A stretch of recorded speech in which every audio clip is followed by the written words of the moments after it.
అదే RTV app వార్తల్ని క్షణాల్లో చదివే అవకాశం ఉంటుంది. ఒక న్యూస్ పేపర్, ఒక టెలివిజన్ ఛానల్ మీ చేతుల్లో ఎప్పుడూ ఉంటాయి. మరి చింతలపూడి నియోజకవర్గంలో ఈరోజు వస్తూ కొన్ని ప్రాంతాల్లో నేను ధాన్య సేకరణ గురించి వాకప్ చేయడం జరిగింది. గోకవరం గ్రామంలో ఈ ప్యాడీ ప్రొక్యూర్మెంట్ ఆర్ఎస్కేల తరపున చాలా బ్రహ్మాండంగా చేస్తా ఉన్నారు.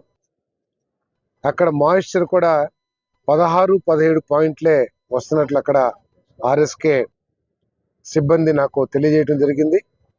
అంతేకాకుండా ప్రతి రైతు దగ్గరికి వెళ్ళి కూడా ఆర్ఎస్కే సిబ్బంది కళ్ళాల్లోనే మరి మాయిశ్చర్ కొలవటం, అంతేకాకుండా అక్కడ కొంతమంది మిల్లర్లు 10 రూపాయలు బస్తాకి ప్రభుత్వ ధర కంటే కూడా అదనంగా ఇస్తానని చెప్పేసి ముందుకు రావటం కూడా చాలా సంతోషించదగ్గ పరిణామంగా నేను భావిస్తా ఉన్నాను.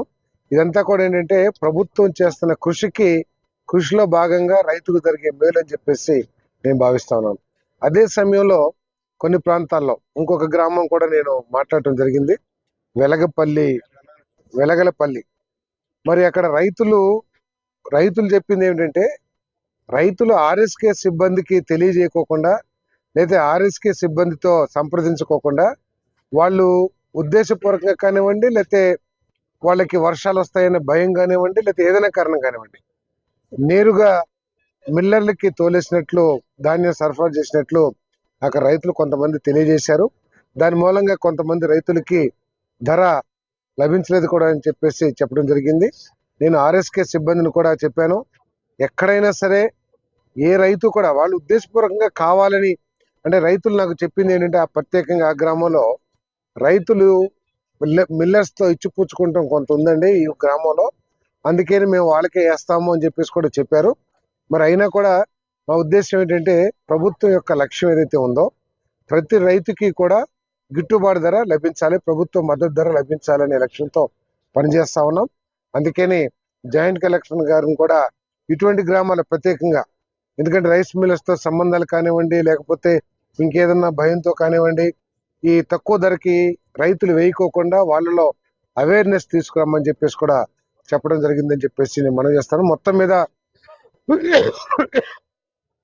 చిన్న సమస్యలు, సంచులు ఒక చోట ఒక ఆర్ఎస్కేలు ఎక్కువగా ఉండి ఒక ఆర్ఎస్కేలు కొద్దిగా తక్కువ, అంటే అక్కడ ఎక్కువ ప్రొక్యూర్మెంట్ అవటం మూలంగా కొన్ని చోట్ల షార్టేజ్ ఉన్నాయని చెప్పారు. అదేవిధంగా 6 గంటల తర్వాత కూడా మరి బిల్లింగ్ చేయాలని చెప్పేసి రైతులు కోరారు. దాన్ని కూడా జాయింట్ కలెక్టర్ దృష్టికి తీసుకెళ్ళాం. మరి తప్పుకోకుండా ఆ విధంగా చేస్తానని, ఎక్కడ ఎక్కువ సంచులు ఉన్నాయో ఆ సంచుల్ని లేని చోటకి ఇమీడియట్ గా షిఫ్ట్ చేస్తామని చెప్పేసి కూడా చెప్పడం జరిగింది. మరి కొంతమంది రైతులు ఈ బాయిల్డ్ రైస్ మిల్స్ తో మనం ఈ మండలానికి ట్యాగ్ చేస్తే కొంత ఉపయోగంగా ఉంటుందని చెప్పారు. కాబట్టి జాయింట్ కలెక్టర్ గారికి ఆల్రెడీ చెప్పడం జరిగింది, ఈ మండలానికి 2 బాయిల్డ్ రైస్ మిల్స్ తో కూడా ట్యాగ్ చేస్తారని చెప్పేసి భావిస్తాను. మరి అదేవిధంగా మన శాసనసభ్యులు కృషితో, వారు పర్సుయేషన్తో ఆర్ఎండ్బి మినిస్టర్ కానివ్వండి, ఆర్ఎండ్బి ప్రిన్సిపల్ సెక్రటరీ కానివ్వండి, కంటిన్యూస్ గా మాట్లాడటం లేదా పర్సుయేషన్ చేయటం మూలంగా దాదాపు 30 కోట్ల రూపాయలు, 62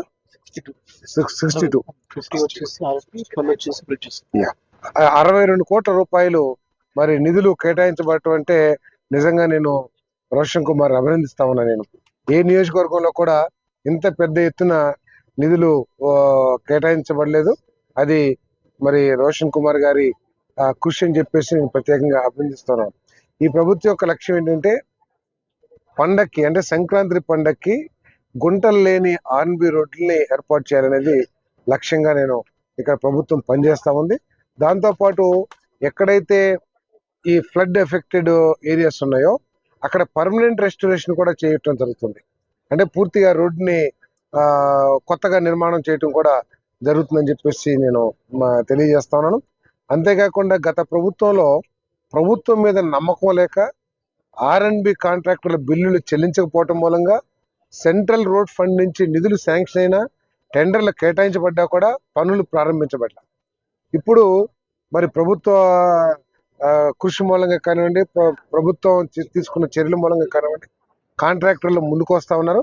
ఆ సిఆర్ఎఫ్ రోడ్లు, అదేవిధంగా ఎన్డీపీ నిధులతో ఏదైతే శాంక్షన్ అయినాయో ఆ రోడ్లు కూడా పనులు ప్రారంభించబడతాయని చెప్పేసి కూడా మనం చేస్తాం.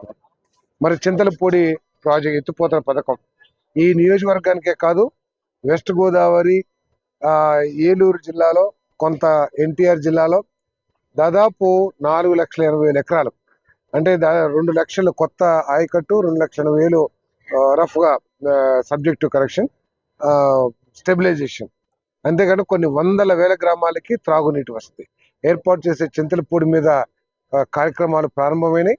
మొన్న కేటాయింపులు కూడా జరిగినాయి. మరి మంత్రి గారు ప్రత్యేకంగా దాన్ని ఒక రివ్యూ చేసి ఏదైతే ల్యాండ్ ఎక్విజిషన్ ఉందో రైతులకి సహాయకారిగా ఉండే విధంగా ఆ ల్యాండ్ ని అక్వైర్ చేయడానికి చర్యలు కూడా తీసుకుంటా ఉన్నారు. గతంలో ఇచ్చిన రేట్లు ఏదైతే ఉందో అది రైతులకి అంత ఆమోదయోగ్యంగా లేదని తెలిసిన దీంట్లో కొంత పెంచడానికి కూడా మరి మంత్రి గారు, ముఖ్యమంత్రి గారి ఆదేశాలతో ప్రయత్నం చేస్తున్నారు. మేము కూడా తప్పకుండా రైతులతో సంప్రదించి వారికి చట్టబద్ధంగా, న్యాయబద్ధంగా రావాల్సిన ధరని ఇప్పించడానికి కృషి చేస్తామని చెప్పేసి మనం చేస్తాను. అసైన్మెంట్ రైతులకు కూడా నష్టపరిహారం ఇచ్చే కార్యక్రమం చేయబోతున్నాం. మరి 2026కి ఫస్ట్ ఫేజ్ తప్పకుండా నీళ్ళు ఇచ్చే కార్యక్రమం ఈ ప్రభుత్వం చేయబోతుందని చెప్పేసి కూడా ఈ సందర్భంగా తెలియజేస్తూ, మరిన్ని వీడియోస్ కోసం ఛానల్ ని సబ్స్క్రైబ్ చేయండి, లేటెస్ట్ అప్డేట్స్ కోసం వాట్సాప్ ఛానల్ ని ఫాలో చేయండి అండ్ లింక్ డిస్క్రిప్షన్ లో ఉంది.